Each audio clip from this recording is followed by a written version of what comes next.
Chapter 1: A New Era. Xi Jinping steers China's economy on a different path. After 4 decades of market reform and global integration, China's economy is at a critical juncture. It now faces the most challenging phase of economic development as a new growth model is needed to break through the middle-income trap and become more innovative and productive. The third plenum of the 20th Central Committee in fall 2023 will shape China's economic trajectory for years to come. At the third plenum in 2013, Xi Jinping introduced his priorities for political and economic reform, a careful balance between the role of the state and the market. Many abroad were hopeful he might be the reformer China needed, even as his reforms represented a compromise between the more liberal and more conservative forces in the party. Xi Jinping's adjustments to China's economic policies aim to deal with the negative side effects of what he terms unbalanced and inadequate growth, a legacy of the previous growth model. This includes, for example, a highly leveraged financial system and a real estate sector accounting for nearly 30% of GDP. Simultaneously, they are also a response to perceived Western containment and its efforts to limit China's access to technology. Xi Jinping wants new kind of modernity for China by 2049, achieving key milestones and development targets by 2035. The path forward under Xi Jinping will lay the foundation for the Chinese Communist Party's, CCP's, aim of national rejuvenation, returning a strong and prosperous modern China to the center of the global economy and innovation by 2049. Achieving this with China's special economic model, socialism with Chinese characteristics, would establish a system that can outcompete the liberal market economic system and prove that Chinese-style modernization can be dynamic and innovative. If successful, the CCP could establish China as the superior economic system. But there is also a real risk that the economy will hit a period of stagnation during Xi Jinping's third term, as the country confronts a complex set of domestic and international challenges. Title I policy priorities are unlikely to meaningful change even as economy is facing headwinds. At the start of his third term, Xi Jinping clarified his vision of how the CCP should reach its targets for the country. Over his first 2 terms, economic policy shifted towards political, ideological, and security objectives. But 2022 marked a sea change for Xi Jinping's policy priorities and their attendant trade-offs. Xi Jinping's ideological views permeated economic policy, to the detriment of economic growth. To reverse the downturn after the prolonged lockdown of its zero-COVID policy, China has downplayed ideology in 2023, and pragmatism has returned to economic policymaking. This is not a course reversal, but rather a matter of tone and timing. Despite softer language and a less ideological tone, the flurry of rules and regulations imposed in 2020 to 2022 to strengthen the party's grip over the economy have not been abolished. They are simply taking a back seat to boosting investor and consumer confidence amid a disappointing post-COVID recovery. China's leadership has gone into overdrive to woo foreign investors who have become wary of China, not only due to growth prospects but also to political dynamics, both in China and at home. China is now an economic giant, accounting for around 20% of global gross domestic product, GDP, and 30% of global manufacturing. Xi Jinping no longer feels bound to the foundations that guided his predecessors. In the past, leaders tolerated considerable risk in their domestic reforms in order to maximize economic development opportunities. These included the massive displacement of capital and labor with Zhu Rongji's state-owned enterprise, SOE, reforms, or Deng Xiaoping's agenda of opening up and pushing integration with the global economy. This gamble has paid off, and Xi Jinping is setting his sights on taking China to a higher level of development and global influence. In pursuit of the second centennial goal, 100th anniversary of the PRC, Xi Jinping has shifted the party baseline from focusing on economic development to coordinating development and security. This marks a new direction that emphasizes party control over the free hand of the market and puts a greater priority on minimizing risks and achieving political and geopolitical goals than on economic development. China's economic policy-making in the last decade was characterized by an urgency to build an economy that could withstand external shocks. Increasingly, its policy priorities are geared toward a geopolitically oriented economy that is obsessed with US-China competition and deprioritizes the emphasis on social development. A key metric in measuring success is whether or not China can eclipse the US economy. This depends on many factors, including GDP growth in China and the US, inflation and exchange rates. This offers a range of possible outcomes, see Exhibit 1. Following years of strong growth, China's next phase of catching up will be accompanied by slower growth. But success is also measured in relative terms. China sees the US and the West as in decline. Regardless of its relative size to the US economy, China is back on the world stage and will remain an economic heavyweight. Globalization and economic relations with China are likely to be profoundly different in the future. This year's third plenum will have historic significance comparable to the opening up and reform process that began in 1978 or the country's WTO accession in 2001. But while China's rise was largely seen as an opportunity in Europe and elsewhere, fundamental changes are at play that could, once again, shake up the world economy. The third plenum is taking place at an inflection point for China's economy, with several key factors shaping its future development. Point 1. A period of slower and more volatile GDP growth. China's economy is undergoing an inevitable structural slowdown after a period of rapid growth. This requires adjustments to its growth model. Engineering a stable economic slowdown has become more difficult amid China's disruptive policy shifts in response to external and internal challenges such as COVID-19, high debt levels, and the prioritization of national strategic goals in face of rising geopolitical risk. Point 2. Quickly rising innovation capacities that have yet to yield productivity dividends. China has made remarkable strides in boosting its innovation capacity, becoming a cutting-edge nation in a number of technologies ranging from traditional sectors such as high-speed rail to emerging technologies such as artificial intelligence. At the same time, China's total productivity growth has decelerated. Point 3. China's gravitational pull on the global economy. Despite slower growth, China is an economic heavyweight aiming to challenge the global economic order, establish itself as an innovation power, and expand its global economic footprint. Point 4. The politicization of globalization. Geopolitical risks and efforts to strengthen economic security in China and worldwide are shaping international global supply chains and innovation. Point 5. Non-convergence with liberal market economies. China is seeking its own development path that serves the goal of perfecting the Chinese socialist system. Under the leadership of the CCP, new theoretical foundations of economic development are being created with an emphasis on tech-centered economic nationalism. Title II Ideology meets economic realities. Trade OFFSIN Xi's tech-centered economic nationalism. Looking forward, a key challenge will be reconciling Xi Jinping's national strategic priorities with economic prospects, including jobs and income. China is neither ending its era of reform and opening up nor returning to the closed Mao years that preceded it. Instead, its internal reform and external opening agendas are taking place under fundamentally different conditions with new political parameters, incentives, and drivers. In the past, internal reform was heavily driven by maximizing development opportunities, while external opening was about accepting interdependencies to accelerate growth and expand export opportunities with liberal market economies. Under Xi Jinping, internal reform is about fine-tuning control of the economy to steer it through domestic hard times with an aging population and sluggish productivity growth.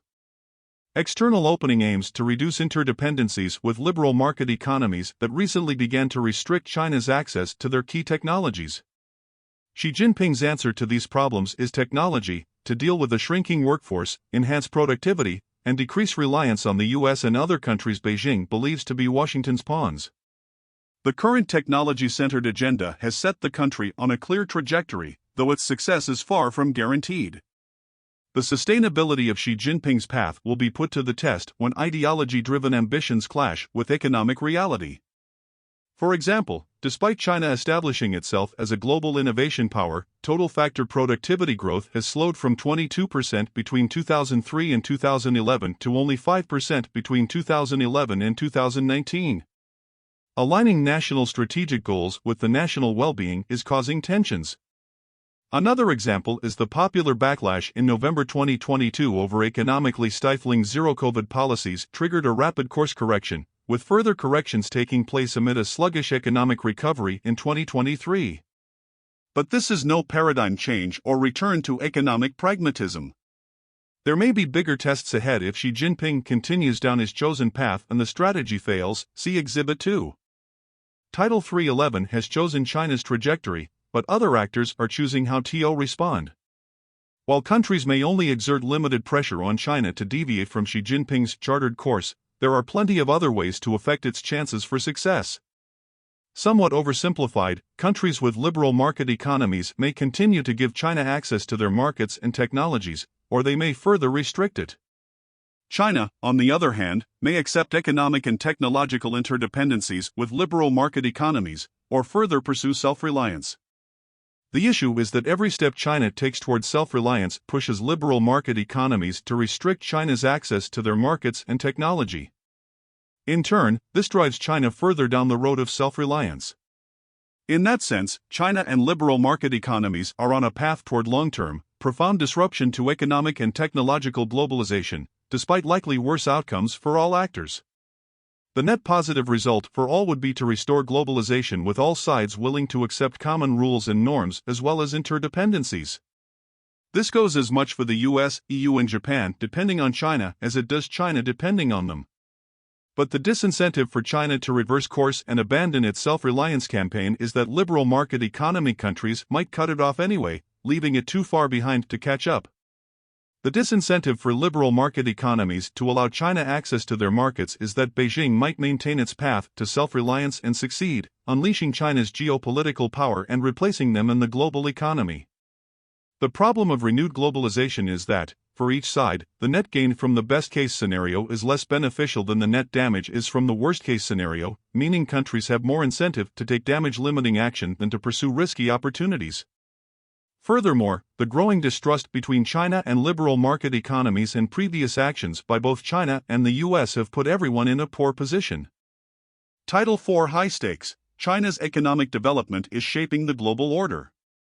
The evolution of China's political economy, market reforms and integration in the global economy under Xi Jinping will shape its economic path forward. Its development also very much depends on how advanced economies control access to technology. Success or failure not only depend on China's own performance but how liberal market democracies respond to the current structural shifts shaking up the global order.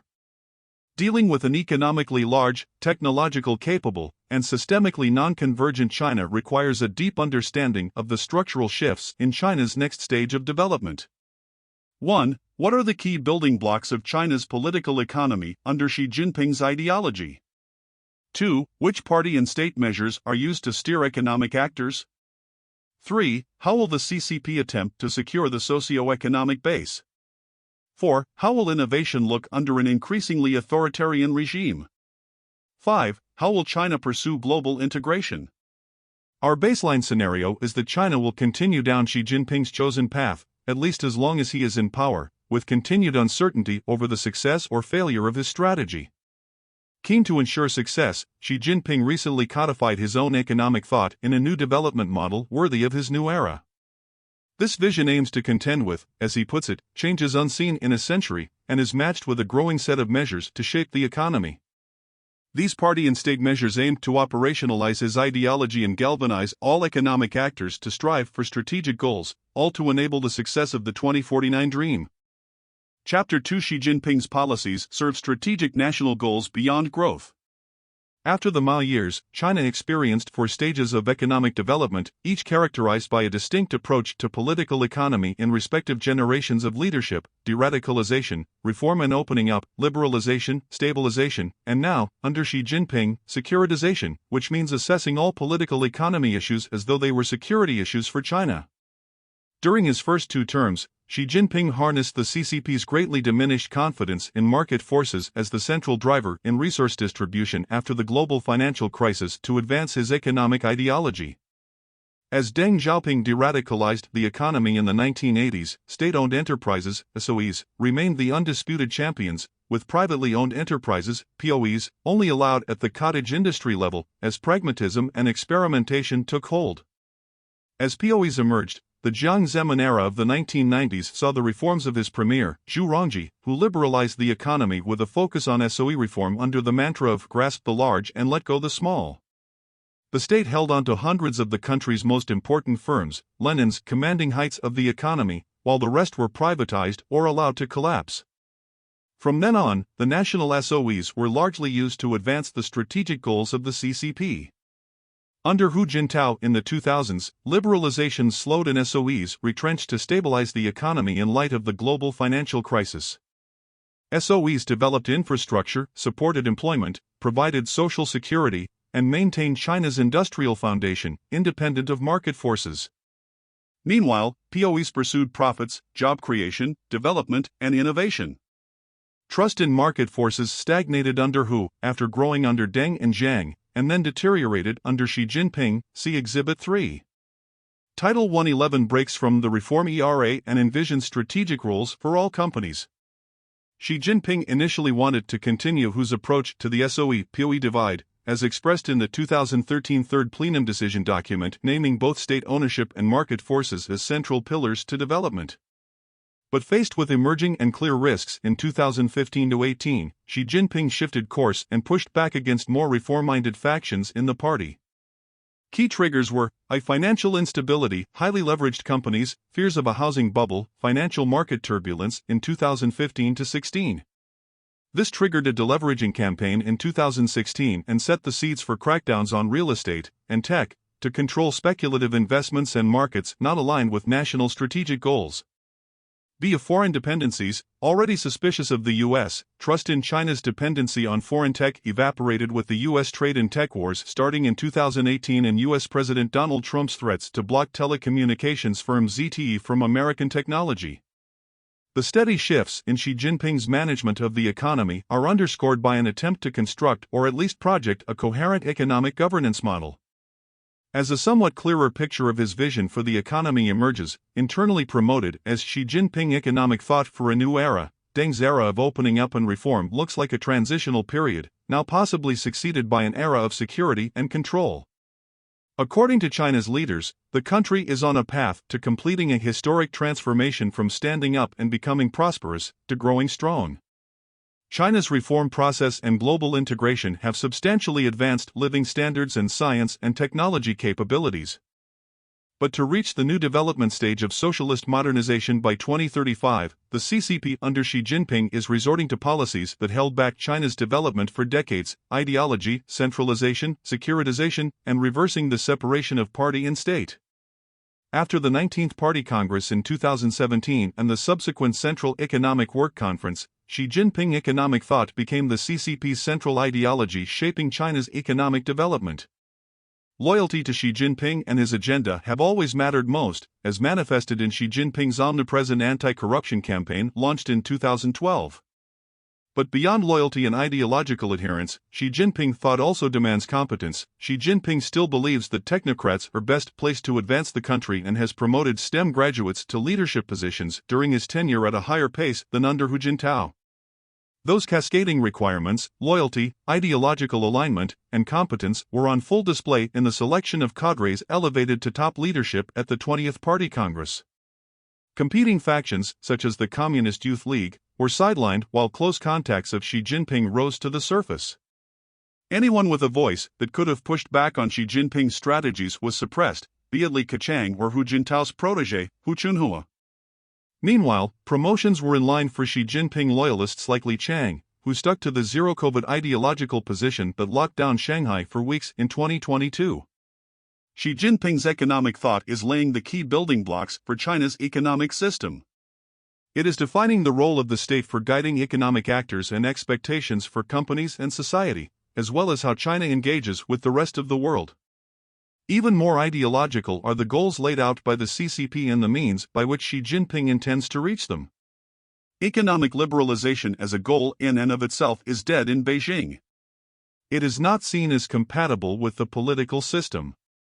Xi Jinping's ideological choice has been to extract the tool of market forces from the scrap heap of economic liberalization and to use it only for specific goals, while building out new economic measures in which the party state plays a central role. The CCP dominates the economic system in a similar way it does the political system, through strategic guidance and controlling market mechanisms, and by demanding strict obedience from those companies and individuals that can contribute to national strategic goals. Title II: Xi's economic thought is a continuation in some areas and a clean break in others. Some of the clearest origins of what would later become Xi Jinping economic thought were revealed in August 2020 when Xiushi, the CCP's chief theory journal, published a speech he had delivered on November 23, 2015, one of his earliest speeches as paramount leader overviewing his ideological perspective on China's political economy. The speech, made during a study session of the Politburo, outlines key priorities in Xi Jinping's political economic strategy in a post-Third Plenum and pre-19th Party Congress interregnum. Titled Unceasingly Open Up the Borders of Contemporary Chinese Marxist Political Economy, it focuses on 6 key goals. First, adhere to the people-centered development philosophy. Second, adhere to the new development concept. Third, uphold and improve the basic socialist economic system. Fourth, uphold and improve the basic socialist distribution system. Fifth, adhere to the direction of socialist market economic reform. Sixth, adhere to the basic national policy of opening up. Over the rest of his first and second terms in office, these core tenets of what would become Xi Jinping economic thought were matched with Xi Jinping-specific slogans and campaigns.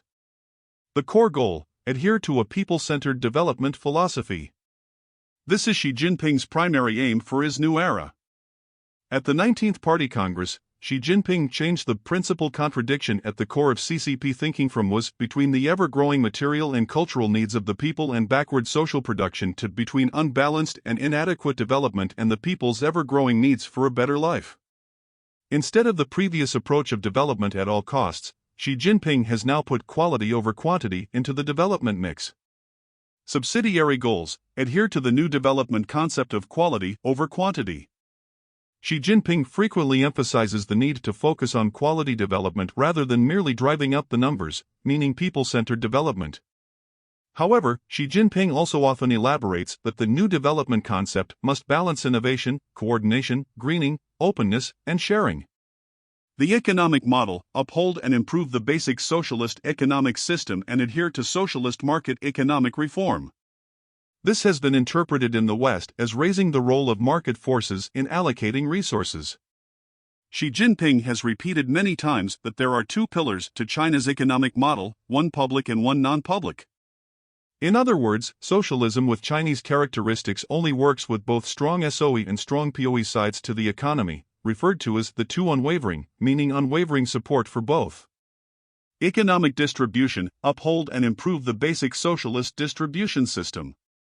In China, the basic socialist distribution system is based on distribution according to work, although multiple parallel systems for distribution exist. Xi Jinping would later spotlight distribution in prioritizing common prosperity.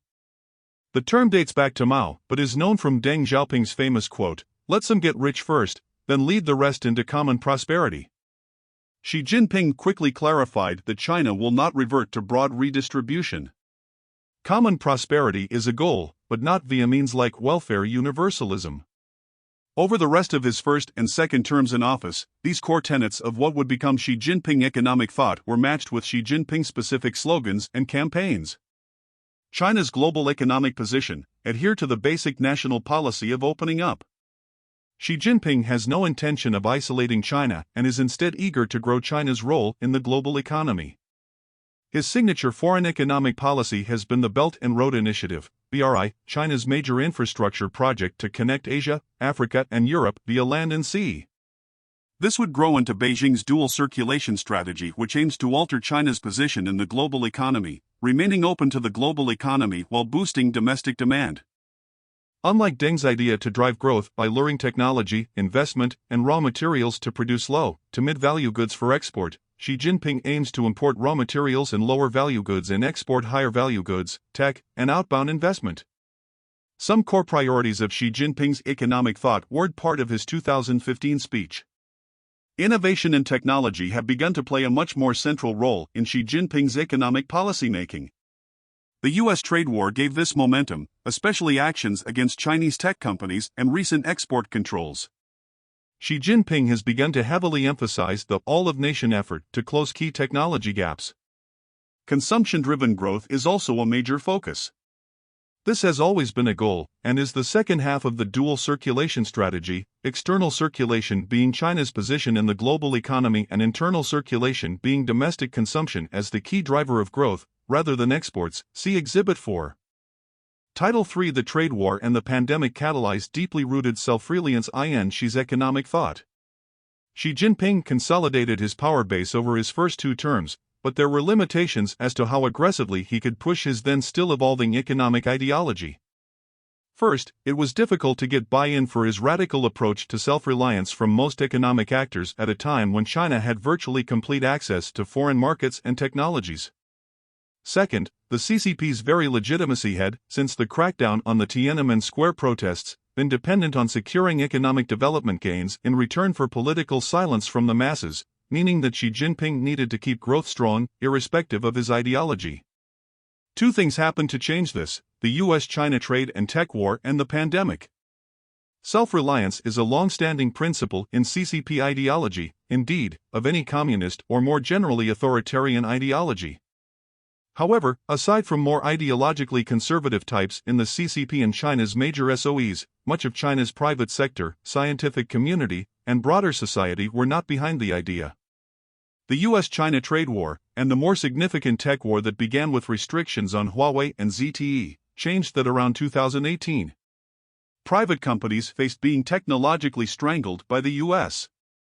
For the first time in decades, there was truth behind the idea of an all-of-nation effort to close the tech gap and achieve self-reliance. This opened up considerable political space for Xi Jinping to push his economic ideology, see Exhibit 5. The pandemic did something similar. China's initial failure to contain the virus was later met with an effective zero-COVID policy that, despite its often draconian nature, worked for the first 2 years. Compared to the rest of the world, China seemed stable and back to normal life, something state media was happy to demonstrate with coverage of global chaos next to rosy reports about Beijing's leadership. This gave Xi Jinping political space to deprioritize economic growth as a measure of success in pursuit of other political goals.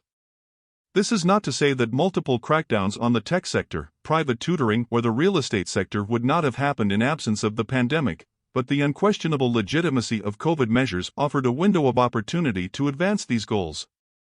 Title for the transformation from China Incorporated to CCP Incorporated. Xi Jinping economic thought did not emerge by design but evolved in response to weak spots in the domestic economy and shifts in the external environment, marked by confrontation with the US, all of which empowered Xi Jinping's vision for the economy. The CCP seeks to increasingly dominate the economic system just like the political system. It uses strategic guidance to contain misguided market decisions that increase financial risks and fail to advance strategic objectives or de-risk from the West. Economic policy is becoming more problem-oriented, preparing the nation for difficulties ahead. One priority is to re-establish the party's leadership in China's modernization efforts and foster the securitization of everything.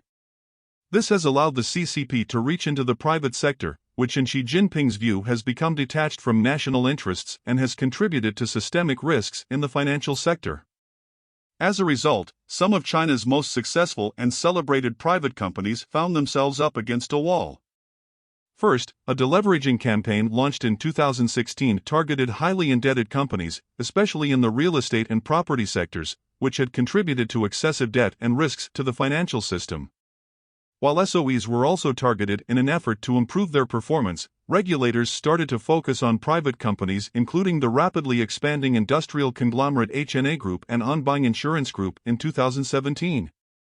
The companies have since ended in bankruptcy or become defunct with their founders imprisoned. Some of the most successful companies and entrepreneurs were increasingly seen as rivals to the CCP's grip on power. Most prominent was the halting of the world's largest IPO in 2020, Ant Financial, after founder Jack Ma made comments challenging the state-dominated banking system. His subsequent de facto silencing sent a signal to other entrepreneurs about who was in charge, which was combined with a broader crackdown on tech firms accused of disorderly expansion of capital.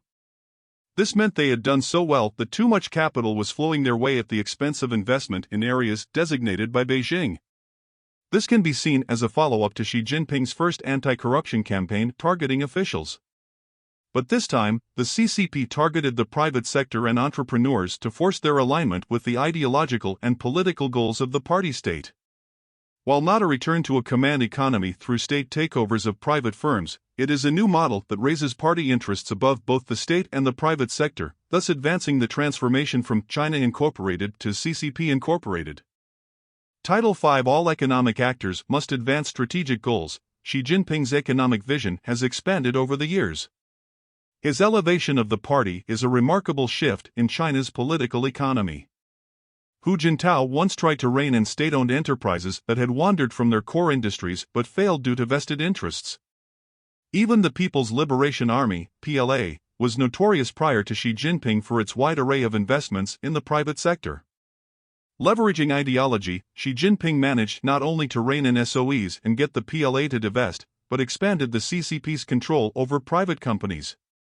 Xi Jinping's tenure in office began with a clear continuation of Hu Jintao's dual-pillar economic model. POEs were responsible for growth and innovation, SOEs were responsible for stability and intervention. The extent of party involvement depends largely on two factors. First, the strategic relevance of a given firm.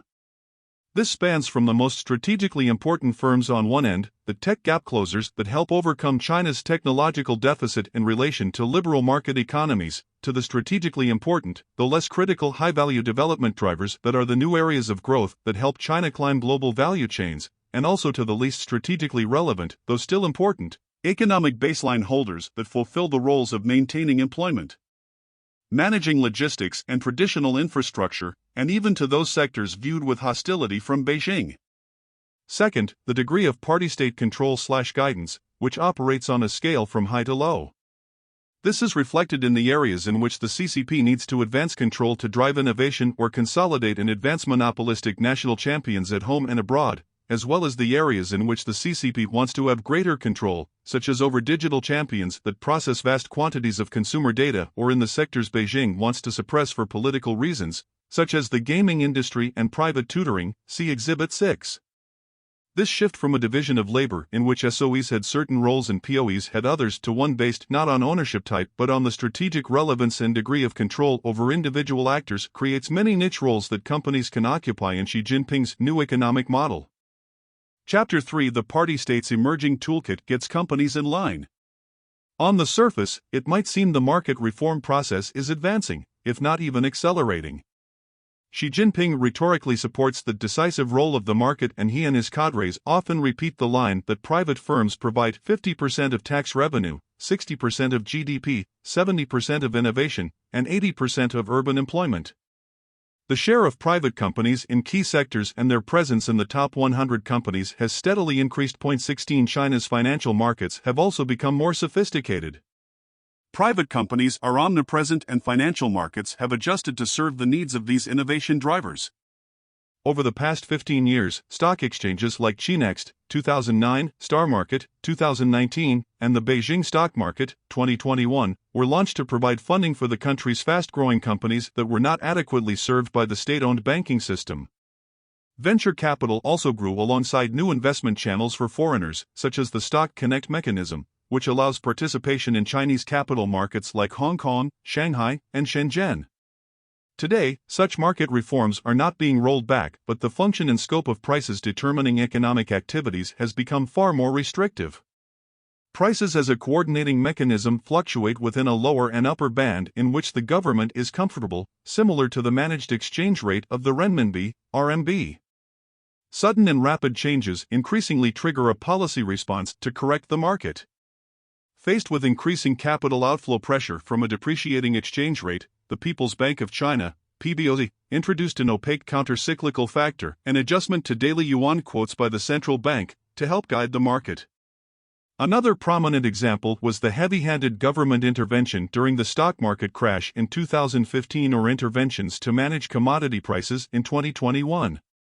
With increasing levels of intervention, prices are losing their significance as a regulator in the economy. Increasingly, the CCP is the deciding factor determining levels of supply, production, and investment. Title 111 isn't unwinding earlier reforms, but is giving the CCP a stronger role. As private companies have gained a foothold in strategically relevant sectors, the CCP has had to develop a new disciplinary system and incentive structure to compel rent-seeking entrepreneurs to serve the party's interests. This was done in part by regulatory intervention in previously largely unregulated sectors. To increase political and operational control over private companies, regulatory measures have been complemented by stronger party affiliation of the management and traditional economic guidance tools via the state-controlled financial system. As the structure of the economy has changed, the party state has supplemented its toolkit, turning increasingly to the private sector to achieve ambitious national priorities. As demonstrated with Alibaba, Beijing is using this growing set of policies, regulations, and informal instruments to reshape economic actors that do not align with strategic goals, or to direct support and guidance to firms that are generally on board. These new tools fall broadly into three categories: ownership/governance, sticks, and carrots. These are discussed briefly here but are illustrated in detailed case studies at the end of this report. Ownership/governance: direct ownership, mixed ownership/reverse mixed ownership, golden shares, party roles in decision-making, market access restrictions, vertically integrated value chains, facilitated investment/divestment. Ownership/governance tools give Beijing direct influence in the decision-making processes of economic actors. Some of this happens through traditional means like direct ownership of SOEs at the central or even local level of the government, or through market access restrictions that have historically forced foreign private companies into joint ventures, JVs, with, often state-owned, local partners, thus creating channels for the party state to guide decisions. Others are the result of more recent efforts like mixed ownership reform efforts that in many ways tied SOEs and private companies together, or the application of golden shares in certain companies to ensure the party state has certain veto powers. Finally, the party state has other unique means to intervene, such as through party roles of board members, the ability to facilitate investment or divestment, to offload toxic assets from firms like the troubled real estate behemoth Evergrande, or to raise funds through rapid sales like tech giant Huawei did with its Honor smartphone brand, or the ability of the State-Owned Asset Supervision and Administration Commission, SASAC, to use its ownership of multiple SOEs in a given value chain to coordinate action. Sticks: regulatory direction, crackdowns and rectifications. IPO blocks: common prosperity demands assignment to national teams. Sticks in Beijing's arsenal give it the means to drive unruly actors away from the things Beijing doesn't include in its objectives. This can happen through traditional regulatory direction, both to drive legitimate compliance, like with the new cyber and data legal regime, or as means of political signaling through crackdowns and rectification campaigns, like choosing the internet platform sector for its first round of cyber and data rules enforcement to send a message to other industries. This can also include steps like scuttling planned IPOs at the political direction of Xi Jinping himself. Some sticks don't look so offensive or damaging, but instead are means of atonement, like embracing common prosperity by putting billions into common prosperity funds or joining national teams to help close strategic technology gaps. Carrots: direct subsidies/tax relief policy, banks, cheap loans, advantageous stock listings, implicit guarantees, state guidance funds, little giant status, HNT status, insured customer base, R&D support, protected home market. Carrots are a way for Beijing to direct support to economic actors already aligned with national goals to help facilitate their success. They include many traditional means of state aid like subsidies, tax relief, cheap loans from state-run commercial and policy banks, implicit guarantees for SOEs, and protection from foreign competition. However, new support mechanisms have emerged in recent years to help achieve strategic goals, especially those related to closing the tech gap, advantageous stock listings in tech and SME-specific markets, state guidance funds, status as a little giant, small firms in important areas of development, or as a high and new technology enterprise. Insured customer bases through public procurement or support from SOE customers, and extensive support in R&D through China's innovation chain strategy. Title II: the growing cast of roles for POI's economic policies increasingly focus on private enterprises, particularly high-tech small and mid-size enterprises, SMEs, as key actors to solve core issues like technological bottlenecks and economic self-reliance. See Exhibit 7. The tech sector has benefited from walled gardens protecting them against foreign competition. Now that they have blossomed into strategically relevant companies, the CCP is beginning to tighten its grip. Private firms' increasing prominence in policies also entails greater party-state guidance to focus on core objectives. See Exhibit 8. Prominent cadres call on private enterprises to continuously increase S&T innovation efforts and to strive to become the force to solve the bottleneck technology problem. The government understands that private firms often have the dynamism and creativity that SOEs lack to innovate and commercialize emerging technologies, which are key ingredients for China's new development agenda. The greater guidance of private enterprises is accompanied by new carrots and sticks. If private companies follow party-state guidance, they stand to benefit from direct and indirect policy support and improved financing options. A top-level policy published in 2019 by the CCPCC and the State Council is directed at improving the business environment and financing options for private firms to harness their innovation for national goals. Furthermore, the party has greater expectations of the private sector to fulfill national priorities and unswervingly listen to and follow the party at all times. This does not mean that all companies are tightly controlled by the party state, far from it. The bulk of private firms fall outside of the areas deemed strategically relevant by Beijing. Even in some important industries like the new energy vehicle (NEV) sector, which is critical for China's green transition and is also an important growth sector where Chinese firms are on the cutting edge, the party state has given considerable space to private actors. It has adopted a surprisingly lax approach to directing NEV makers while also throwing mountains of state aid into the sector to drive up demand, effectively dedicating a large field where contenders could take root with ample fertilizer for all. Only after some NEV makers emerged as commercially viable did Beijing begin to tighten standards and cut off state aid, eventually leading the weakest players to exit the field and leave the remaining space to China's most promising NEV brands. Since at least the 2013 Third Plenum, the leadership has been optimizing economic policies in order to establish a more efficient economic system, driven in part by market forces, that also responds to the guidance of the party. Xi Jinping recognizes the superiority of a competitive environment in allocating economic resources in terms of market efficiency for the purposes of growth and general development. However, in areas where investment would not be efficient from a market perspective, but where the leadership urgently needs China to be technologically competitive on a global scale, party-state intervention is essential. From the perspective of the CCP, this is not seen as a contradiction. In Xi Jinping's era, the share of POE in China's fixed asset investment has deteriorated by nearly 10 percentage points. Despite these notable shifts, China is not a command economy in which all companies follow the party overlord by investing in the real economy. The deterioration of POE investment is mainly due to a slowdown in services and real estate, while investment in manufacturing has been growing in the double digits. But the private sector remains fairly reluctant to follow the CCP's growing influence, requiring the CCP to develop new tools for control and guidance. Private companies continue to have similar opportunities as in far more capitalistic systems. But market mechanisms, including how private companies and financial markets operate, are increasingly guided, if not dominated, by the CCP. All in all, the CCP is trying to come up with a system of economic rules that forcefully merges party control with market mechanisms.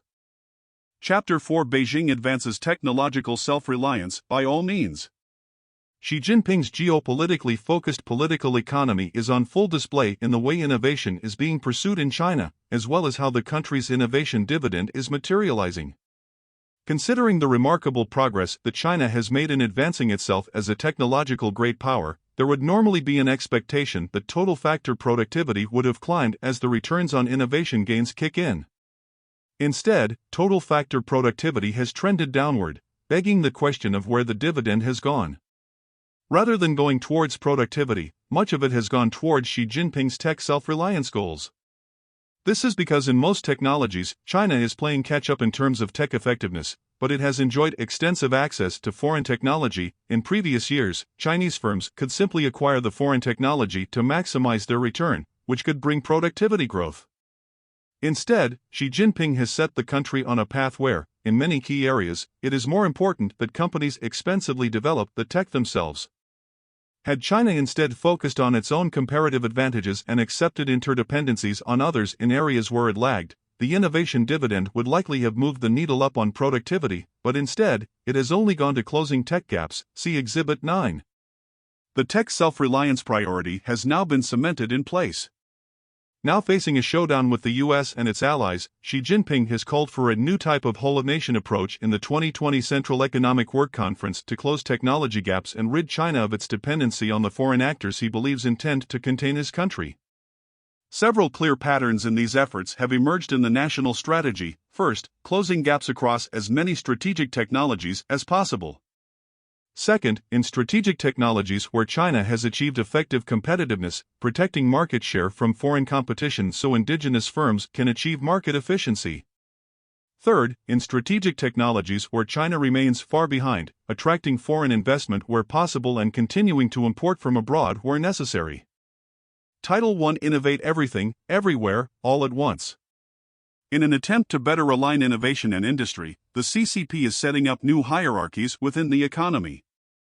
By mixing tested methods with a stronger embrace of technocratic laboratory capitalism, a form of capitalism that operates in a highly controlled environment, the CCP aims to increase centralization and coordination of economic actors.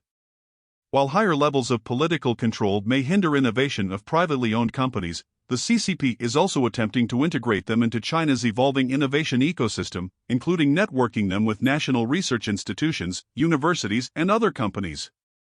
The government has also recognized the private sector's strength in emerging technology and incentivizes technology development and competition by reducing their financial risk. The new type of centralized administration of innovation aims to accelerate innovation in strategic areas by aligning the private and state sectors in pursuing national strategic targets. Ministries and relevant departments play a crucial role in developing the required plans, including roadmaps, timetables, and responsibilities. The plans set the framework for direct and indirect financial incentives that help steer market actors toward the most efficient way to reach targets. In sectors where POEs dominate, they compete for full government support, currently especially seen in semiconductors, but previously for electric vehicles, EVs. Likewise, in sectors where SOEs dominate, they are expected to help reach goals by transforming themselves into profitable drivers of innovation. This is consistent with the emphasis on POEs and SOEs as pillars of the Chinese economy outlined in the 2013 Third Plenum. Increasingly, both are operating in a similar environment, with the CCP exerting control over their operational direction regardless of their ownership. Yet, it is not simply down to POEs and SOEs to contribute to the leadership's call for innovation. In line with the whole-of-nation approach, Beijing has been refining its approach to bringing the party state and the scientific community in at early stages and then fostering commercialization at the corporate end of China's innovation chain. The intention of the innovation chain is to centralize and streamline everything from the earliest basic research to eventual commercialization, first in terms of tech effectiveness and then market efficiency, all with the party state guiding and supporting each actor along the way. Encapsulating the whole-of-nation approach is the role that larger POEs and SOEs are also meant to play in the innovation chain.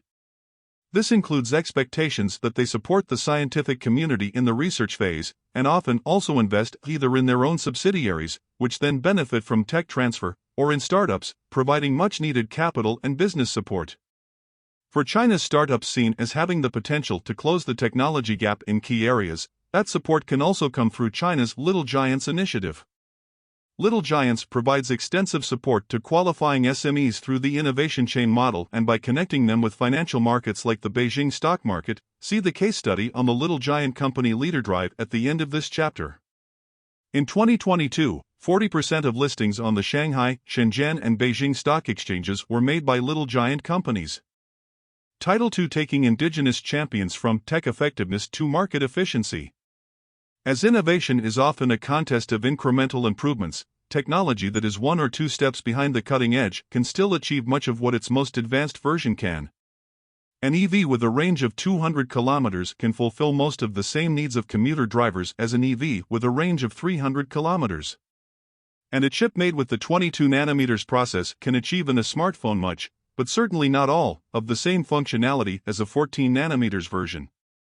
Even if the more advanced tech can do some things its lesser version cannot, there is still enough overlap to satisfy many customers. Obviously, Beijing would like to be on the cutting edge in many technologies, but it will often settle first for getting close enough to produce most of the desired applications of a given tech. This tried-and-true formula has been demonstrated most clearly in the area of high-speed rail, HSR, technology. China's ambition to create an HSR network was hampered by a lack of expertise and technology to build domestic models. Foreign HSR companies were invited into the market and required to enter JVs and transfer technology to local players such as Northern and Southern rolling stock companies CNR and CSR. Brands like Kawasaki, Alstom, Siemens, and Bombardier all jumped into the market hoping to become the dominant players. Over time, CNR and CSR merged into a single monopolistic giant CRRC, which then had access to all of the transferred foreign tech and eventually caught up and managed to produce technologically effective alternatives to the foreign brands. It didn't take long for the procurement system in charge of purchasing engines and rolling stock to favor CRRC over its foreign competitors, effectively pushing them out of the market aside from some niche tech related to HSR. Since then, China's HSR network has dwarfed all others. Anyone who has ridden the CRRC Fuxing National Rejuvenation Line, which is the exclusive intellectual property of CRRC, can tell you how its speed and smooth ride make European high-speed rail feel outdated. A similar story is currently playing out with Huawei, which has overtaken its rivals in 5G technology and now enjoys a protected home market to build out almost entirely without foreign competition. Beyond that, Huawei is central to Beijing's strategic ambition to close other technology gaps, and the company is covered in a case study at the end of this chapter. Some of the same rules that are benefiting Huawei as sources of protection in its home market are also applicable to other sectors. Xi Jinping's ambition to securitize China in every possible way has created regulatory and other means to drive out undesirable foreign competition in certain industries, but also to compel the rest of the foreign business community and local firms to integrate with indigenous tech in affected areas. This is happening most sharply in the critical information infrastructure (CII) space, where suppliers of relevant information communications technology (ICT) and digital solutions must be whitelisted by a multitude of government bodies for customers designated as CII operators. The rules have a massive negative impact on foreign suppliers and operators. The former report to the European Chamber of Commerce that they face far higher levels of scrutiny than their local competitors, while the latter say they often need to gut their hardware and software used globally and furnish their China operations with indigenous solutions. A less deep-cutting, but more widespread, source of protectionism is the Autonomous and Controllable ANC campaign, which aims to ensure value chains that can go it alone if needed. Importantly, as more and more industries undergo digitalization and rely more on networking and automation, there is a higher likelihood they will fall under greater scrutiny as operators. It is hard to imagine that Beijing will allow highly automated chemical plants, in a country with a history of exploding chemical plants, or autonomous vehicles to operate without much more oversight and intervention from authorities. Title 3: Drawing in foreign tech where possible, importing it where necessary. It is impossible to talk about China's own tech self-reliance ambitions without also covering the very dependencies on foreign technologies it seeks to remedy.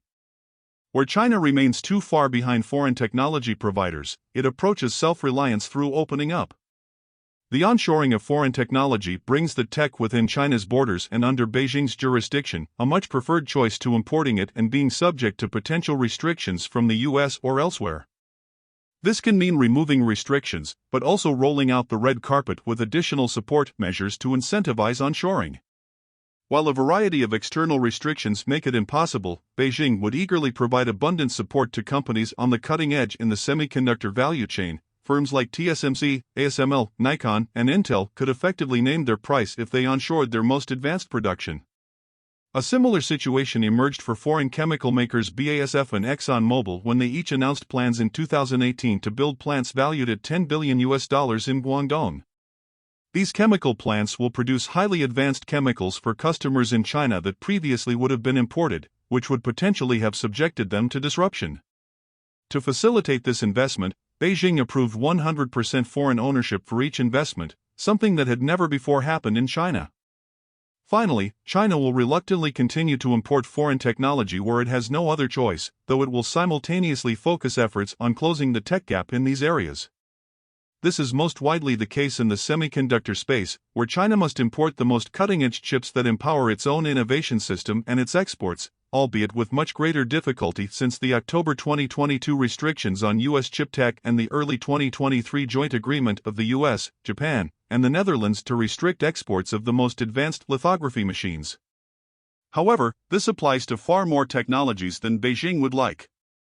Just to name a few, due to their status as military contractors in the US and Europe, many of Airbus and Boeing suppliers are only allowed to export certain components to Chinese passenger airliner Aspirin Comac. A multitude of European and Japanese industrial machinery makers will only export their most cutting-edge products to China. Legions of hidden champions / so-called middle-stand firms that fill niche roles as the primary, or even sole, providers of certain components have the luxury of a seller's market and are under no pressure to onshore.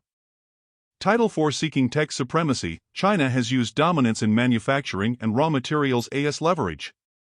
In one of his signature speeches, Some Major Problems Facing Medium to Long-Term National Economic and Social Development, published in Xiushi, the CCP's Theory Journal, in late 2020, but originally delivered in April 2020, Xi Jinping expounded on his vision for China that was very technology-centric. Coming out of the intense initial lockdowns at the start of the pandemic, the speech called first for a resilient domestic market to decrease reliance on foreign demand and second for localized value chains and secure technology access. One plank for achieving secure technology access is by catching up and overtaking the technological high ground so that Beijing will have deterrence through a sort of technological mutually assured destruction position. Specifically, Xi Jinping envisions Assassin's Mace Technologies, the Chinese equivalent of a trump card, something which can be unexpectedly thrown into a contest or a fight that changes the dynamic. The ambition is to establish China as the dominant tech supplier for an emerging technology that will be in high demand globally. From that position, Beijing would control its own tech bottleneck, which it could credibly use against other markets, much in the way Washington uses the semiconductor bottleneck to gain a hold on China. The effect would be deterrence, so the US would think twice about cutting China off from its chip technology lest China cut the US off from its bottleneck technology. This could be in AI, quantum computing, life sciences, or new materials, anything China is currently on the edge of and which could become critical in empowering not just one or two end products, but multiple value chains, and a country's innovative capacity itself.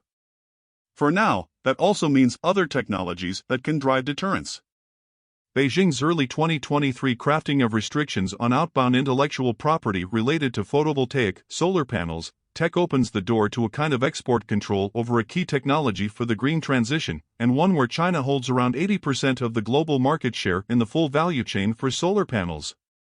Meanwhile, on July 3, 2023, China's Ministry of Commerce announced export controls on gallium and germanium-related materials on the grounds that they have dual-use applications. China produces around two-thirds of the world's germanium and 97% of its gallium, with each mineral being the base for a variety of applications in semiconductor, optics, and electronics more generally. This came after the Netherlands announced details of its own restrictions on exports of cutting-edge lithography machines aligned with the US and Japan. Beijing clearly had prepared its own response and kept it ready to play at the right moment as a possible deterrent. Gallium, for example, is essential for cutting-edge chip wafers made by Japanese firms, used by Korean and Taiwanese chipmakers, all made with Japanese and Dutch lithography machines. Chapter 5: Xi Jinping's Emerging Social Contract puts strategic objectives first. China's economic transition has been a remarkable success. In the process, over 800 million people have escaped poverty. Just in time for the CCP's centennial in 2021, Xi Jinping declared the end of extreme poverty. The annual income of at least 100 million people had exceeded 4,000 renminbi, China's definition as the rural poverty line.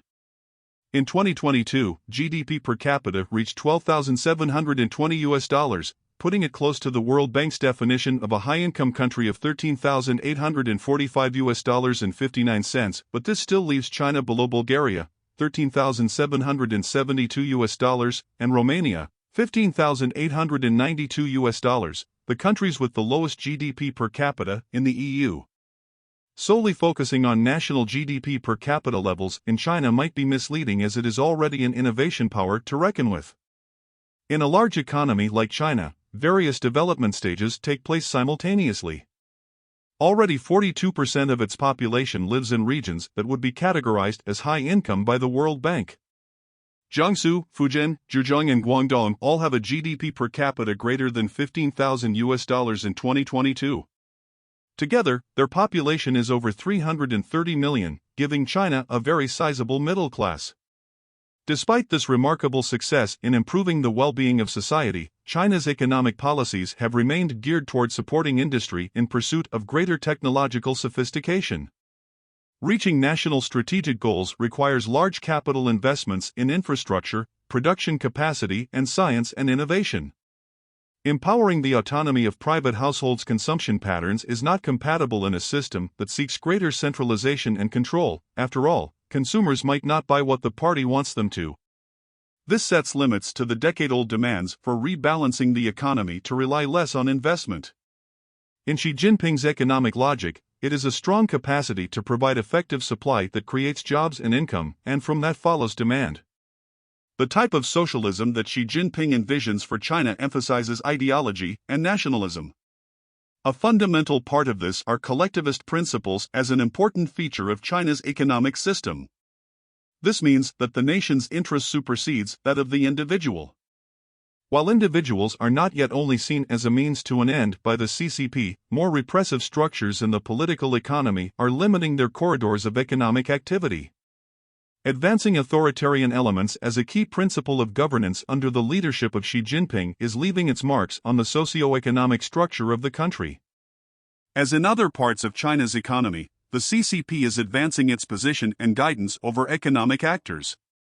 This does not bode well for a substantial shift in China's growth model toward more household consumption and has significant implications for China's development path. Title I: Consumption-driven growth fails to lift OFF. One of Xi Jinping's signature policy agendas, the dual circulation strategy, is centered around just that. The core principle is to shift China from its previous model of export and investment-driven growth to one that is primarily fueled by domestic consumption, and in which exports play a supplementary role. However, broad acknowledgement that such a shift toward consumption-driven growth is necessary does not inherently facilitate that transition. There are other priorities to consider, and Xi Jinping has clearly ranked consumption-driven growth as a second-tier goal. Countries with higher government control over the economy have generally lower degrees of private consumption. The household consumption share of GDP has barely improved since Xi Jinping's first term in 2013, going from 34.3% in 2010 to 38.5% in 2021, basically the same level over the past 5 years. Despite a long debate on the transition to a more sustainable growth model, investment remains the most important element in the economy. This should not come as a surprise, as achieving industrial policy objectives takes precedence over advancing socio-economic targets. A higher share of consumption and the autonomy of households would counter efforts toward greater centralization of China's economic system favoring industrial policy, see Exhibit 11. The household consumption share of GDP for countries classified as middle income by the World Bank is typically around 50%, while for high-income countries the share is around 60%. In isolation, the failure of the dual circulation strategy to drive change might suggest a policy failure, but in the broader context of Xi Jinping's economic policymaking, it is rather a failure caused by trade-offs. From the perspective of Xi Jinping's economic thought, however, a low household consumption share should be understood as a feature of China's economic system rather than a structural problem.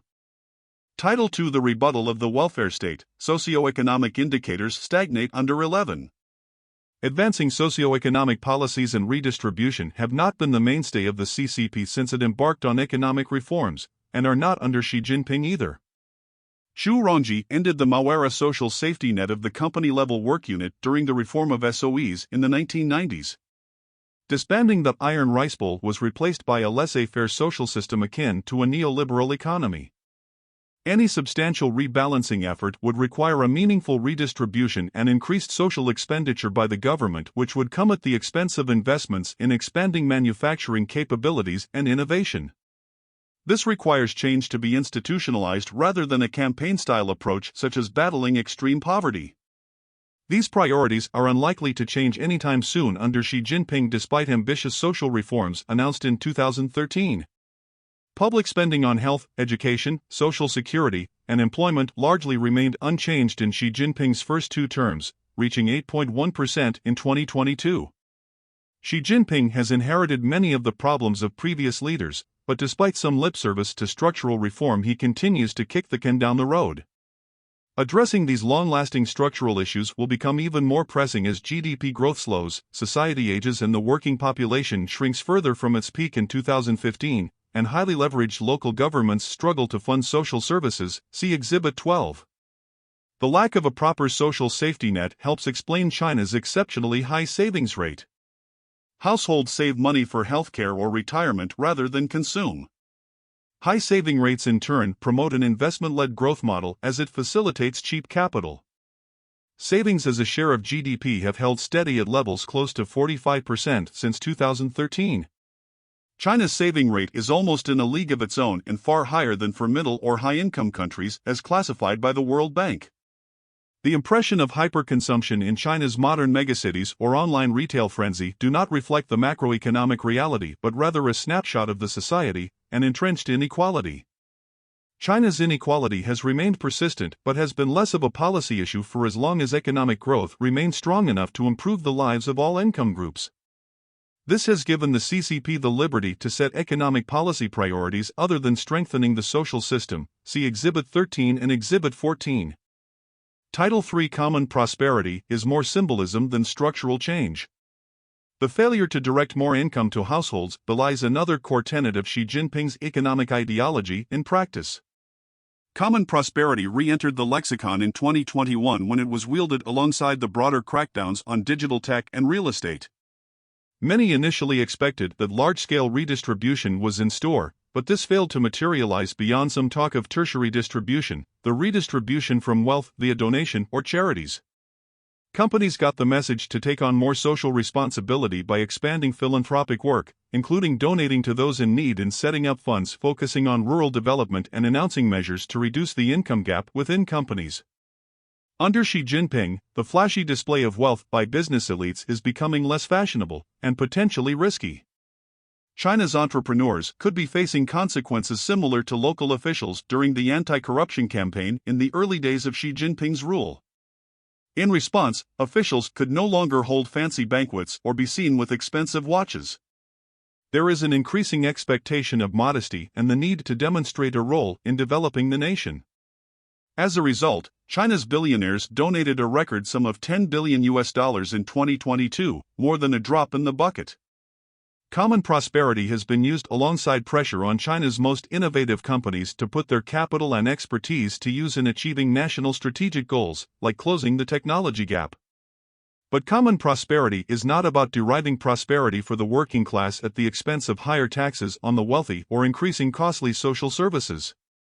Xi Jinping's policies, including a crackdown on private companies and elites, in part resemble populist policies introduced by disgraced former senior CCP official Bo Xilai in Chongqing, who was convicted of embezzlement, but they do not concretely address key issues including redistribution and inequality.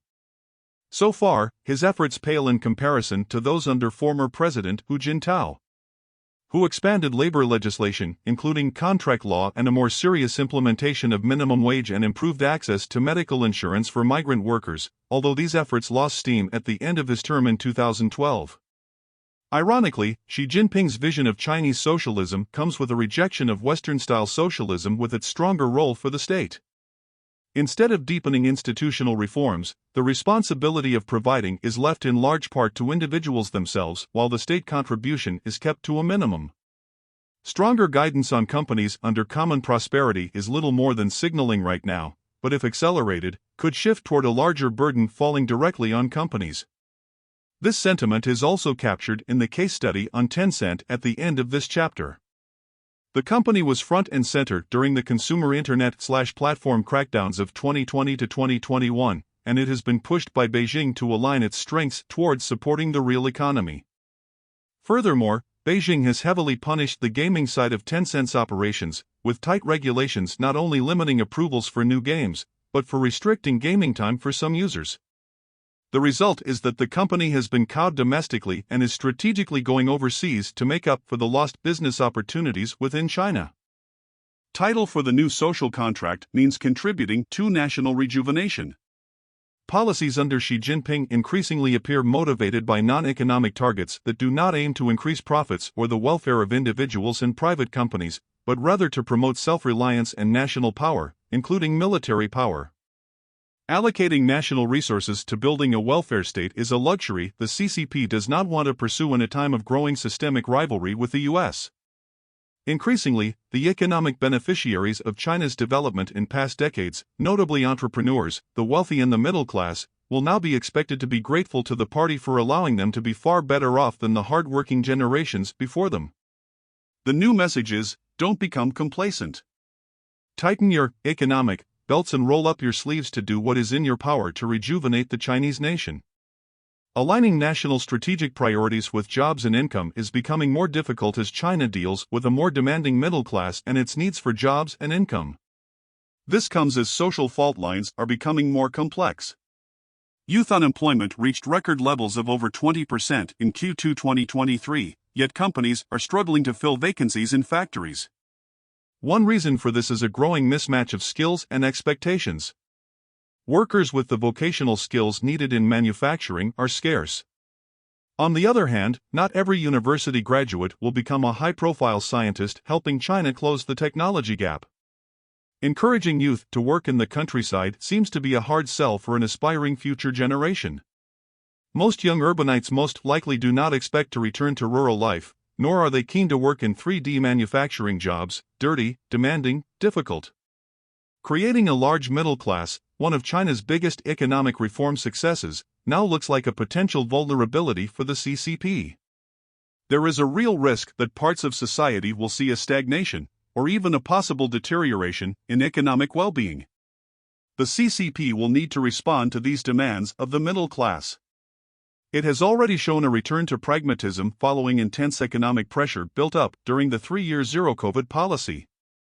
The CCP must control social economic risks using, for example, extensive party and state intervention in sectors like real estate, most infamously with the debt-ridden property giant Evergrande, but also to provide an economic baseline that ensures employment and income to satisfy the minimum needs of the majority of society.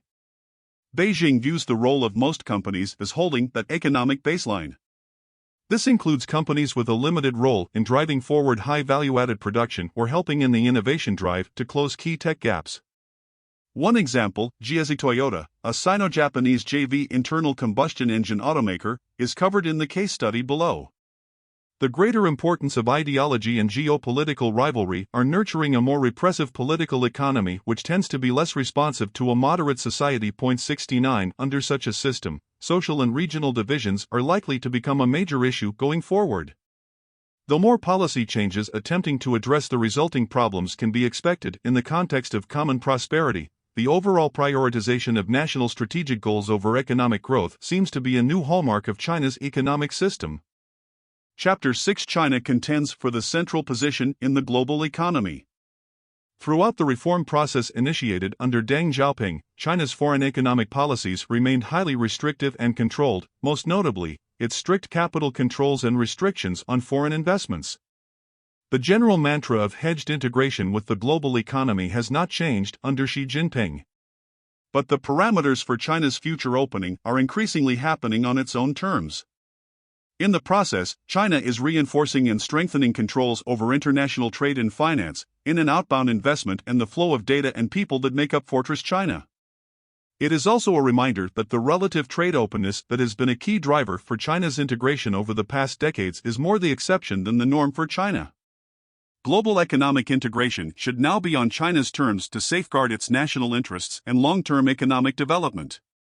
The objective is to create economic and technological dependencies by developing new markets, controlling value chains and securing access to key resources for China's industry, energy, and food needs. Instead of pursuing Western-style globalization driven by capitalism, China is seeking its own path consistent with greater party control and guidance. A world in which companies act independently from national strategic goals in pursuit of profitability conflicts with Xi Jinping's economic principles. National interest should take precedence over profit-driven motivations. Beijing recognizes the need for China to remain connected to the global economy to advance its development and expand global power, but is wary of unfettered, Western-style globalization. However, China is not on a path towards isolation. It is not in China's interest to completely disconnect with liberal market economies, as it still needs their markets for exports and needs its capital and technology to overcome existing tech dependencies. Providing economic incentives is also an effective tool to keep countries in line with China's interests and positions. To facilitate this, China is highly active in deepening ties with the global south as it seeks to develop new alternatives. Three key features of China's engagement with the world are challenging the existing global economic order, mitigating risks with liberal market economies, and engaging with emerging and developing countries. Challenging the global order, the leadership's efforts to strengthen China's position as a global economic power lacks neither vision nor ambition. China is doubling down in its effort to pull more and more countries and companies into its sphere of economic influence. The BRI has helped China expand its trade faster and served as a new source of external demand. Investment-driven engagement has focused on building hardware, complemented by agreements to provide the software to run it. U.S. economic sanctions and concerns that American global hegemony is waning have provided China additional inroads and growing economic clout. In response to geopolitical shifts, China has accelerated its efforts by rolling out numerous new initiatives. In 2022, it launched the trinity of the Global Development Initiative, GDI, the Global Security Instigative, GSI, and the Global Civilization Initiative, GCI. Older formats such as the Shanghai Cooperation Organization formed in 2001 seem to have gained new momentum. Shifting the economic center of gravity, ideally, China should provide an alternative if not replace the dominance of liberal market economies as a global provider of technology and capital. While expanding economic ties with liberal market economies was a catalyst for China's development in the past, China is now seeking greater engagement with the global south, promoting development in these new markets to cultivate new customers for its exports. It portrays itself as the champion of the global south, which frustrated with the American-led world order that leverages the gravitational pull of its economy. In a shifting global context, China's multifaceted set of policies are finding welcome takers around the world. Develop China's own de-risking strategy. Just as voices in advanced economies say there is no second China as a market, the reality is that there is no second set of liberal market economies for China when it comes to technology, capital, and demand for Chinese exports. While it aims for autarky, China is not in a position to cut all foreign dependencies without massive implications for its own development. One way is by absorbing global value chains through greater localization of foreign companies. China has opened up many sectors to foreign investment to onshore key technology providers. Ironically, opening up in such areas advances technological self-reliance by bringing foreign technology under Beijing's jurisdiction. The globalization that has driven China's engagement with the world is undergoing a structural break, with new risks and opportunities for China to shape its own position. To understand the direction China is taking in its relationship with the rest of the world, it is critical to examine its changing patterns of trade, investment, technology, and finance. Two case studies at the end of this chapter cover how an emerging global tech leader in the EV space, BYD, as well as the old state-owned national shipping champion, COSCO, contribute to the strategic goals of Beijing at home, but especially overseas. Title I Trade. China wants to develop new export markets and increase dependencies on the Chinese market. Growing trade ties have long been the key driver for China's global integration. China overtook the U.S. as the biggest trade partner of 71% of the world in 2021. Gaining access to the large Chinese market is an irresistible lure to deepen ties with China, including through new bilateral or regional trade agreements.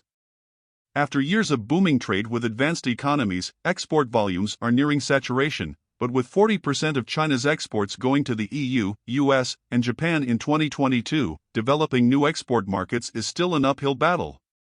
Regional trade deals like the Regional Comprehensive Economic Partnership, RCEP, and the Comprehensive and Progressive Agreement for Trans-Pacific Partnership, CPTPP, are useful for Beijing to build regional supply chains and markets, especially in Southeast Asia where more geopolitically neutral countries in its immediate neighborhood are less likely to sign on to what China perceives as U.S. containment efforts. China is still heavily dependent on a few Western countries for high tech, but also for key commodities, e.g., US for soy or Australian iron ore and coal.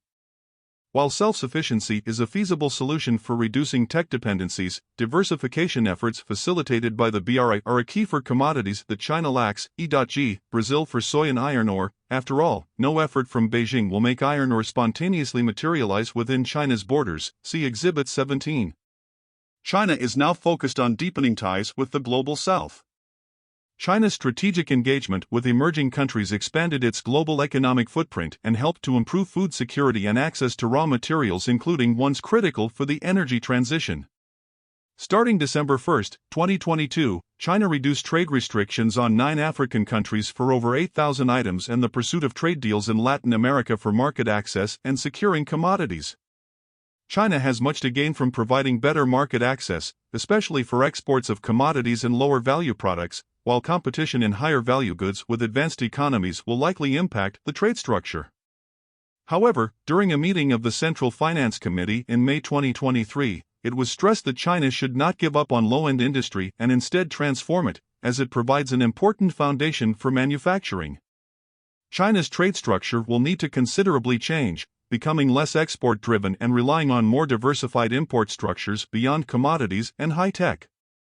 Growing trade is often accompanied with a growing trade deficit due to China's dominance in manufacturing. China has a trade deficit with only around 20 countries, all commodity exporters with the exception of South Korea, Taiwan, Singapore, and Switzerland. But the sheer size of the Chinese market remains the government's biggest driver for deepening economic ties. For emerging economies, it provides a welcome alternative to Western markets, while for advanced economies, deeper trade should act as a bridge over the growing political divide. See Exhibit 18. Title II Investment. China wants to become a key investor in emerging economies and attract high-tech investment. China has been a long-term recipient and beneficiary of foreign investment and continues to open access by trimming its negative list that restricts foreign investment in certain sectors and revising the catalog for sectors that encourage foreign investment.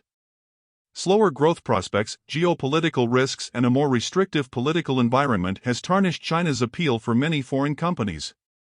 Coupled with a weaker global economic outlook, foreign direct investment, FDI, in China fell to a 25-year low in the first half of 2023. FDI now more than ever is focused on helping close technological gaps and improve supply chain resilience. This means companies in high-tech sectors can expect red carpet treatment to onshore high value-added production and R&D. The importance and concern of dwindling FDI has led the State Council to release a new set of measures aimed at attracting high-quality investment in August 2023.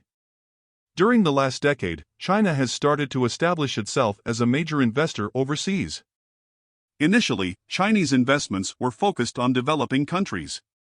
The BRI, launched in 2013, and the Asian Infrastructure and Investment Bank, AIIB, in 2015 were prominent efforts in Xi Jinping's ambition to strengthen China's position in the world. China does provide an attractive alternative for many developing countries, and one that does not tie investments to issues of human rights or environmental protection. Central elements of the BRI and the AIIB have been their emphasis on financing and infrastructure projects to meet their transportation, communication, and energy infrastructure demands in foreign countries.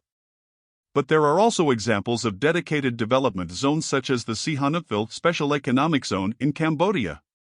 Despite criticism of being a potential debt trap and pushback in some regions amid disappointment about delivering on pledged investments, the initiatives have yielded tangible results. China is seen as a partner for economic development for a wide range of projects from infrastructure to dealing with climate change. In developed countries, Chinese companies have also started to gain traction as an investor. In 2016, Chinese firms invested a record €47.5 billion in EU27 and the UK. However, investment has steadily slowed.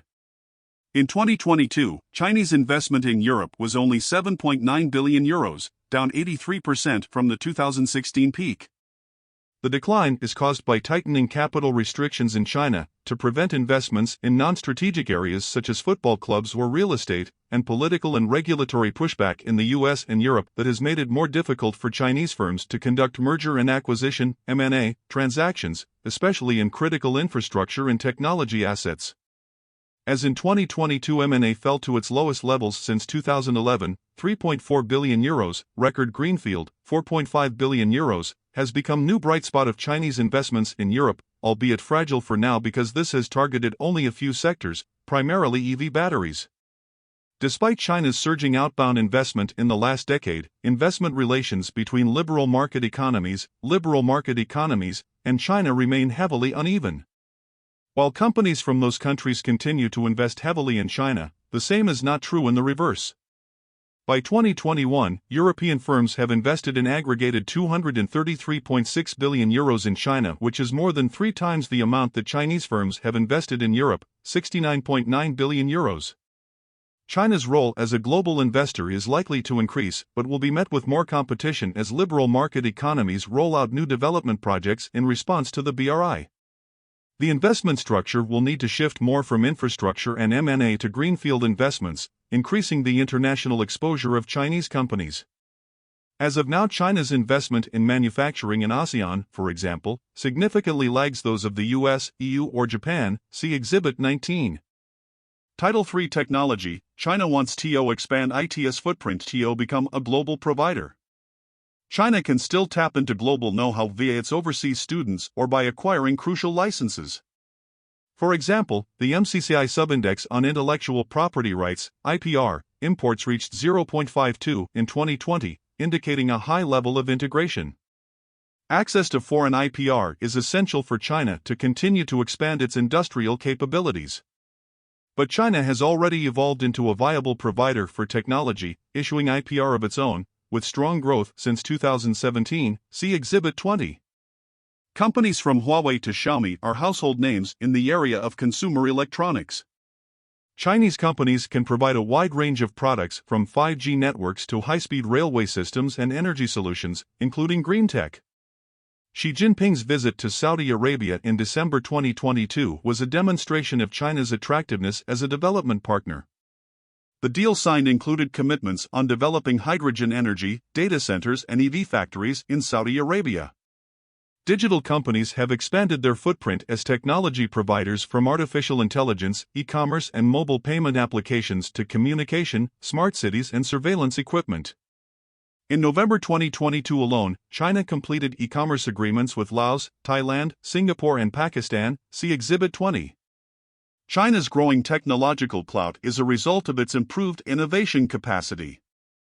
High-tech companies in liberal market economies now consider it essential to be part of the Chinese innovation ecosystem by expanding R&D capacity to safeguard their global competitiveness.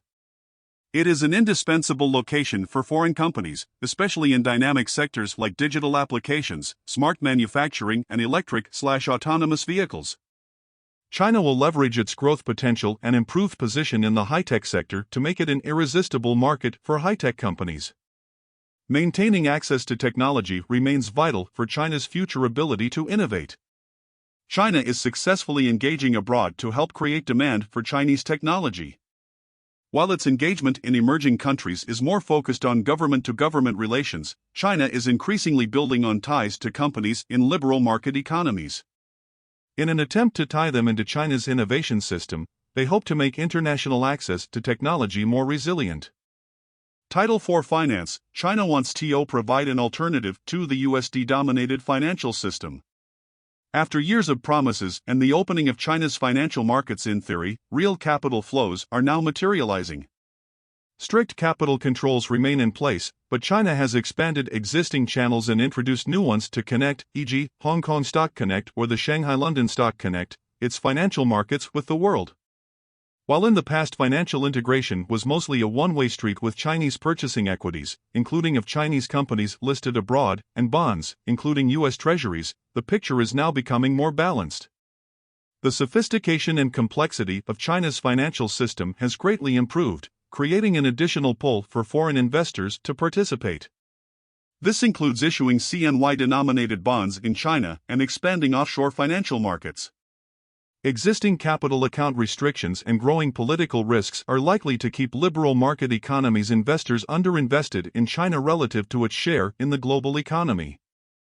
But gradual financial integration is likely to remain a key driver for China's global economic ties as it provides alternatives for advanced and emerging economies alike. China is also actively trying to break USD dominance in global trade settlement. New hope rests on the introduction of the eCNY, the box digital currency, as well as chips, the alternative to the current global payment system SWIFT. For Russia, this has provided a helpful alternative, as the Chinese currency was used for 17.9% of settlements in 2021, up from 3.1% in 2014. In 2023, agreements with Saudi Arabia, Argentina, and Brazil aim to increase use of the CNY for trade with China, e.g., via swap agreements between the central banks. The CNY's internationalization will likely accelerate, but with limitations, as this would require China to give up its strict capital account controls. The emphasis on infrastructure-driven investment has also turned China into a major loan provider, providing $450 billion in net lending as of 2020. See Exhibit 21. Consistent with its narrative of championing the global South, most of the lending has gone to developing countries. As a major lender, China can project more financial might, but it is also not risk-free. Debt defaults pose a substantial external risk to its financial system. Chapter 7: Beijing struggles to balance economy and ideology.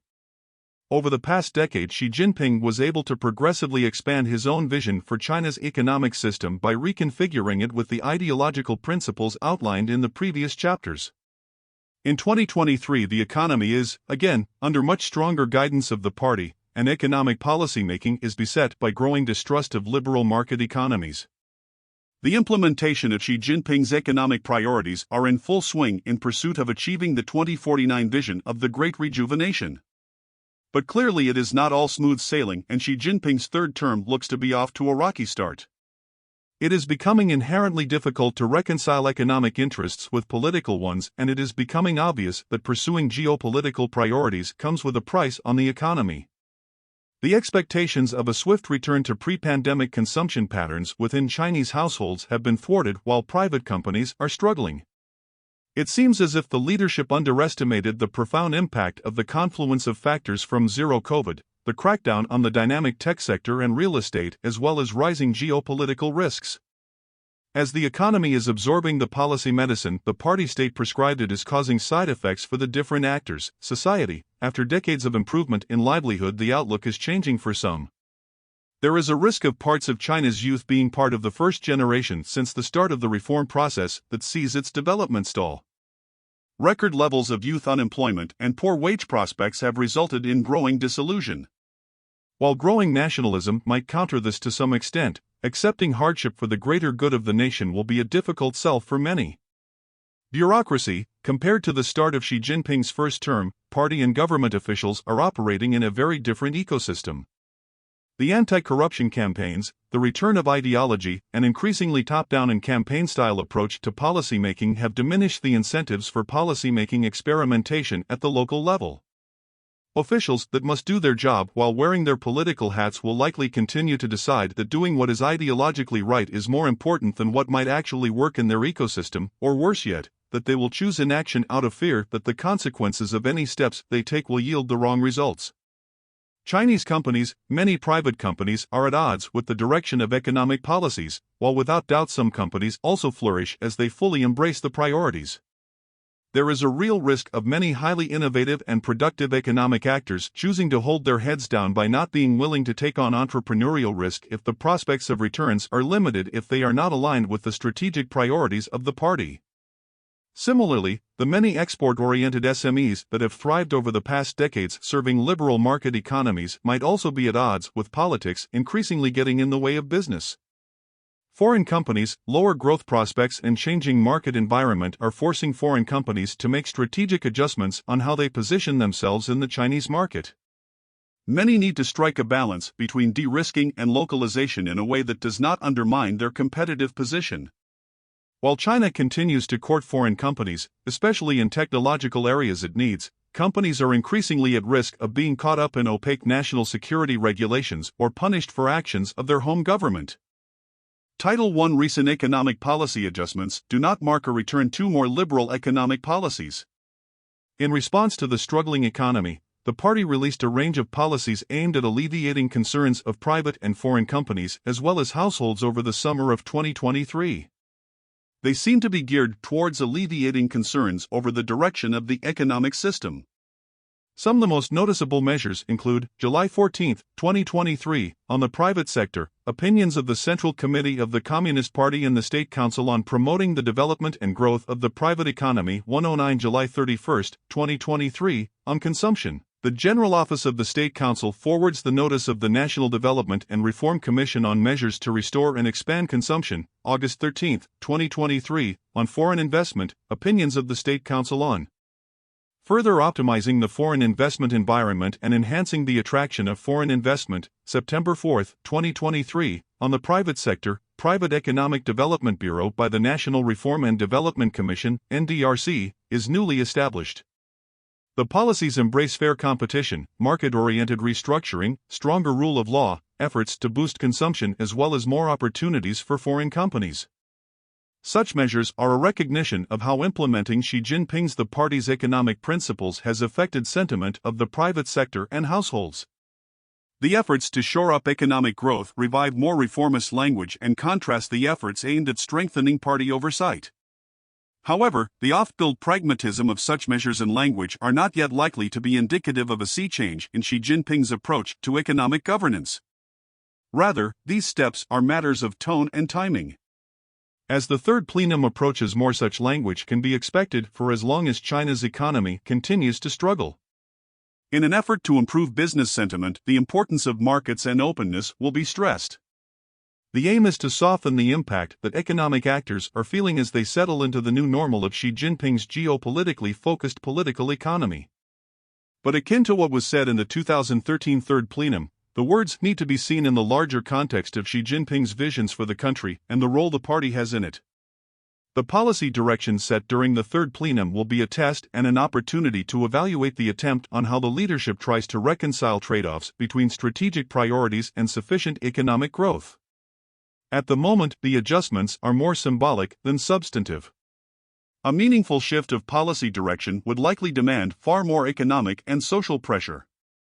Nevertheless, the recent measures to reinforce the private sector are reminders that the leadership is not immune to market sentiment and that the party struggles to sell its policy objectives to all its subjects. Success, of course, is not certain. There is the risk that the ideological streamlining of the economy fails, forcing for more substantial policy adjustments in the future. But for now, the overall direction is rigorously following the path Xi Jinping has set out over the past 10 years. Even in times of lower growth, it seems more likely that Xi Jinping will force his vision on economic actors and limit any adjustments to minor concessions. The events currently unfolding might be as impactful as China's integration into the world economy in the early 2000s. But the economic and geopolitical context has dramatically shifted from integration to competition, if not conflict, with liberal market economies. China's future reforms and opening must be seen in the context of Xi Jinping's strategy for its next stage of development. Instead of again engaging in wishful thinking about China's development path as was done in 2013, Europe and other liberal market economies will need to accept the systemic differences and work out a pathway for mutual existence that includes accepting the systemic challenge and preparing for competition. Dealing with China and the structural break of today's globalization should be seen as a wake-up call for Europe. It presents an opportunity and will require the courage to break through decades-old thinking. Policymakers in corporate boardrooms continue to take a defensive posture as they face the dilemma of responding to a changing China. European policy is focused on measures to defend the common market from distortions from and dependencies on China, while C-suite discussions are about how to defend their footprint in the China market. All actors would do well to adopt more offensive postures that coolly calculate what will be necessary to compete with China in third markets. For corporations, that means assertive strategies to secure market share in third markets and to wrestle with increasingly advanced competitors. For policymakers, that means strengthening ties with third countries and building the framework necessary to support European exports and investors in markets beyond Europe's jurisdiction. In other words, pursue in other markets the kind of strategies Europe applied to China after it began reform and opening up.